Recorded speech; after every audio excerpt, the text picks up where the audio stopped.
نحمده ونصلي على رسوله الكريم أما بعد আজকে আপনাদের সম্মুখে একটা বিষয় নিয়ে আলোচনা করব। সেই বিষয়টা হলো আমাদের সামনে পবিত্র কুরবানি ঈদ আসতেছে। কুরবানি দাতা যারা কুরবানি করে, কুরবানি পশু জবাই করে, তো যারা কুরবানি করে তাদের কুরবানি থেকে কিছু অংশ তারা সমাজবাসীকে কিছু গোশত দেয়, কিছু গোশত তারা সমাজকে দিয়ে দেয়। সেই সমাজের গোশতটা সেটা সমাজের আলাদা একটা বন্টন হয়। সমাজে গোশত দেওয়ার পরে সমাজের একটা আলাদা বন্টন হয়। সেই সমাজ থেকে সে আবার আলাদা ভাগ সে দিতে পারবে কিনা, এই ব্যাপারে প্রথম কথা হলো যে কুরবানি দাতা সে সমাজের গোশত কি হিসাবে সে দিতেছে, তার নিয়মটা কি। কারণ আল্লাহ তাআলা রাসূল সাল্লাল্লাহু আলাইহি ওয়াসাল্লাম বুখারী শরীফের প্রথম হাদিসে আল্লাহ তাআলা রাসূল বলেন, ইন্নামাল আ'মালু বিন্নিয়াত, সমস্ত আমল নির্ভর করে তার নিয়তের উপর। সমস্ত আমল নির্ভরশীল হয় তার নিয়তের উপর। সে কোন নিয়তটা সে করছে, কোন নিয়ত সে সমাজে দিল।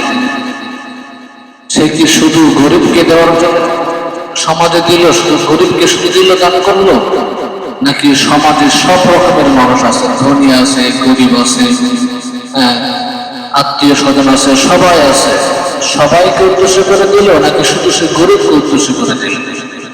যদি সে সবাইকে উদ্দেশ্য করে দিয়ে থাকি যে আমি সমাজে দিলাম, সমাজের সব মানুষকে দিলাম, এখানে ধনী আছে, গরিব আছে, আত্মীয় আছে, অনাত্মীয় আছে, সব রকমের মানুষ আছে, এখানে সবাইকে উদ্দেশ্য করে দিলাম, এই নিয়ে তো যদি সে দিয়ে, তাহলে সে এখান থেকে সে তার আলাদা একটা বন্টন হলে সেখান থেকে সে নিতে পারবে। এটা তার জন্য কোনো হারাম হবে না।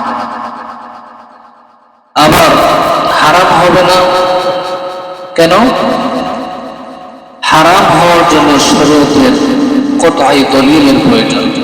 শুধু আমি মুখে বলে দিলাম এটা হারাম, এটা হারাম, এটা বললেই তো হারাম হবে না। হারাম হওয়ার জন্য শরীয়তের কতই দলিলের প্রয়োজন, কোরআনের নুসুস প্রয়োজন, হাদিসের নুসুস প্রয়োজন। এরকম যদি কোনো নুসুস নাই, এই জন্য এটা হারাম হবে না। আর আল্লাহ রাব্বুল আলামিন হালালটাকে তিনি ব্যাপক করে রাখছেন আর হারামটাকে তিনি খাস করছেন। যেমন কোরআনে কারিমের ভিতরে আল্লাহ তাআলা কোরআন কারিমের ভিতরে আল্লাহ তাআলা বলেন, হুররিমাত আলাইকুমুল মাইতাতু ওয়াদ-দামু ওয়া লাহমুল খিনজির। আল্লাহ রাব্বুল আলামিন হালাল হারামটাকে আল্লাহ তাআলা খাস করে দিয়েছেন। এইগুলো তোমাদের জন্য হারাম, আর যা আছে সব তোমাদের জন্য হালাল, কিন্তু বাছাই করে করে আল্লাহ তাআলা এগুলোকে বলছেন এগুলো হারাম, এগুলো হারাম, এগুলো হারাম। তো আল্লাহ তাআলা হালালটাকে ব্যাপক রাখছেন আর হারামটাকে আল্লাহ তাআলা খাস করছেন। এই জন্য এটা কি হারাম হবে না। আমরা যদি হারাম বলি এটা হারাম হবে না। হারাম হওয়ার জন্য সত্য হলো কি শরীয়তের কতই দলিলের প্রয়োজন। আর আরেকটা নিয়ম, সে যদি এই নিয়তে সমাজে দিতে, আমি শুধু গরিবকে দিলাম, আর সে গরিবকে যদি সে নিয়ত করে, তার নিয়ত সই হবে না। কারণ এখানে শুধু গরিব, সমাজে তো সবাই তো গরিব না, এখানে গরিব আছে, ধনী আছে, সবাই সামিল আছে। কারণ সে যদি শুধু গরিবকে শুধু দান করতে চায়, তাহলে তো গরিবকে দান করা হলো না, কারণ এখানে তো ধনীও সামিল আছে। এই জন্য প্রচলিত যে সমাজ ব্যবস্থা, আমরা সমাজে যে গোশতটা আমরা দিয়ে থাকি, এটা আমরা আসলে সবাইকে দিই, ধনী গরিব সবাইকে দিই। তার গোশতটা আমার কাছে আসে, আমার গোশতটা তার কাছে যায়, এভাবে আনন্দটা সবার মাঝে ভাগাভাগি হয়। এই জন্য এটা তার জন্য কি হবে না, হারাম হবে না। এটা শরীয়তে তার জন্য নিষিদ্ধ করে নাই যে এটা সমাজে সে দিলে এটা সে আর নিতে পারবে না, কারণ তার নিয়মটা হলো আসল। হ্যাঁ, আর যদি সে শুধু গরিবদেরকে দান করেই থাকে, যেটা আমি দিলাম, আমি দান করে দিলাম, এখান থেকে আমি আর নেওয়ার কোনো তার চান্স নাই, সে দান করে দিয়েছে, এখানে সে আর নেবে না, তাহলে সে এখান থেকে নিতে পারবে না। কিন্তু সে যখন সমাজে দিল, তখন সে কিন্তু দান করার নিয়তে দেয় না। যখন সে দেয়, আমাদের প্রচলিত যে সমাজ ব্যবস্থা, যখন সমাজে সে গোশত দেয়, তখন সে দানের নিয়তে দেয় না, বরং সমাজের সব মানুষকে দেয়, ধনী গরিব সবার মাঝে সে দিয়ে থাকে।